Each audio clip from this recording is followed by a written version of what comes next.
Hi, Aria and Madison. This is Grammy. Grammy's going to read you some stories, okay? This one's called Ladybug Girl.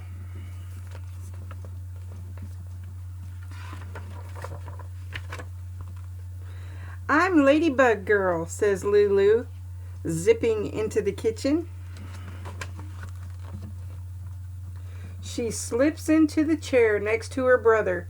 Did you know that ladybugs eat bugs? Yes, he says.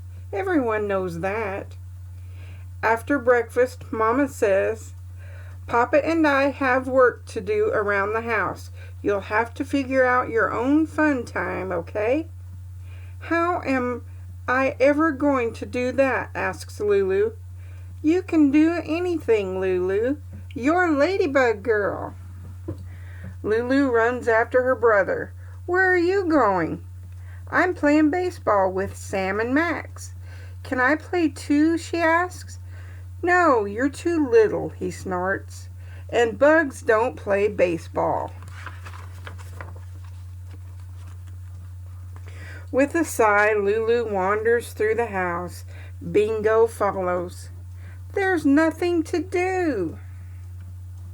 She could clean her room right here. It's dirty.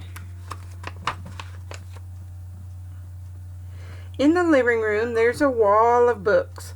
Lulu can't read yet, but she knows her letters. She finds a lot of L's, more than 59, she thinks. Then she waters her avocado plant. She takes out her ruler and measures if it's grown. Some days it just doesn't seem to be getting any bigger. When Bingo gives Lulu the look, it's time to go outside. In the backyard, the grass smells sweet and is sparkly with dew, while Bingo snuffles about. Lulu discovers a line of ants marching over a rock. Is that rock in your way, ants? It's much too big for you to move, isn't it? She says. I can help you. I'm Ladybug Girl. Ladybug Girl easily lifts the rock over her head and tosses it aside. Nothing can stop the ants now. Come on, Bingo, she says. Ladybug Girl has things to do. She runs across the yard to the pond. Her brother calls in a puddle. But she knows it's so big, she can see trees and sky inside the water. There might even be a shark in the deep part. Ladybug Girl jumps in anyway. Her next stop is the old crumbly stone wall. It definitely needs her help. She picks up the fallen rocks, puts them back on top. Now the wall is bigger and better than before. It's the perfect fort. Even the toppled over tree at the back of the yard can't stop her.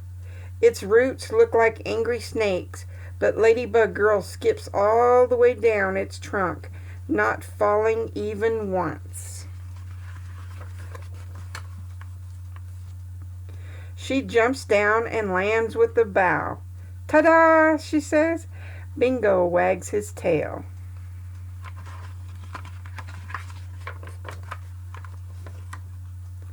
All of a sudden, Lulu hears the crack of a baseball bat. She whirls around and sees a ball bouncing towards her. Hey, her brother yells, throw it over here. She picks up the ball and throws it, but somehow it lands near her feet. Please, can I play with you now? She asks when her brother runs over. No, he says. I already told you you're too little. He grabs the ball and runs back to his game. Lulu glares after him.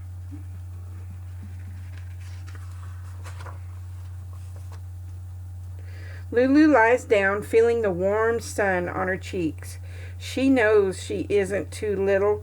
She thinks of the 59 letter L's she found and how she saved the ants.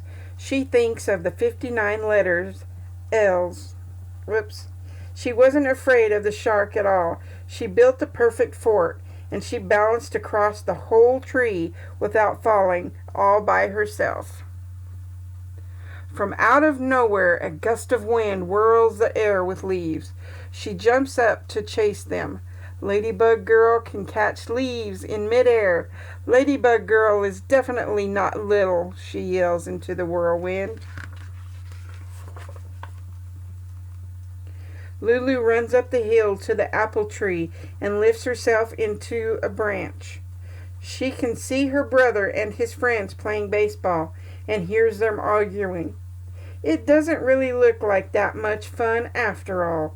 Not the kind of fun Ladybug Girl has. She holds her thumb and index finger a bit apart and squints through them. She can fit her brother and all of his friends between those two fingers. I'm not little, she says. You're little. Lulu sits for a moment, listening to the singing sparrows and the squawky blue jays. When she hears Mama calling, she swings down and says, "Come on, Bingo, let's go inside and tell Mama and Papa about our morning."